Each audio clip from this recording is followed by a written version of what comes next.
АКШнын соту Apple өзүнүн App Store тиркемесинде Fortnite видео оюнуна азырынча бөгөт коя алат деген чечим чыгарды.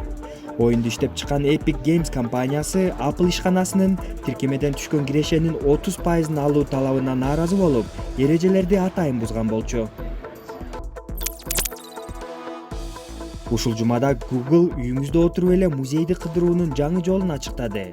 Программа аркылуу бир нече тарыхый экспонаттарды виртуалдуу түрдө бөлмөдө отуруп эле көрө аласыз. Дүйнөнүн булуң бурчундагы музейлер акырындык менен кайрадан эшигин ачууда. Бирок коопсуздук чектөөлөрү болгон үчүн азыркы учурда көптөр музейге виртуалдуу реалдуулук аркылуу барганды туура көрүүдө. Салмагы кичинекей тыйындай болгон хирургиялык робот жасалып чыкты.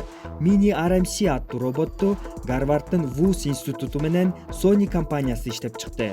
Робот адамдын чачынын кылындай түтүкчөлөрдү тешүү сыяктуу процедураларды так аткара алат. Учурда роботту дагы деле сыноодон өткөрүшүүдө, бирок келечекте операцияларда колдонушу мүмкүн.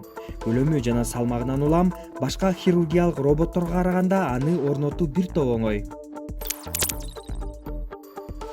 Жаңылыгыбыздын соңунда изилдөөчүлөр бөлмөдөгү сигналдардын серпилишин анализдеген системаны ойлоп табышты. Алдын ала жүктөлгөн картадагы сигналдарды карап, адам бөлмөдө эмне кылып жатканын, мисалы суусундук ичип же компьютерде ойноп жатканын билүүгө болот. Окумуштуулар мындай системаны мүмкүнчүлүгү чектелген же өнөкөт оорусу бар кишилердин үйүндө, ошондой эле бейтапканаларда орнотууну көздөп турат.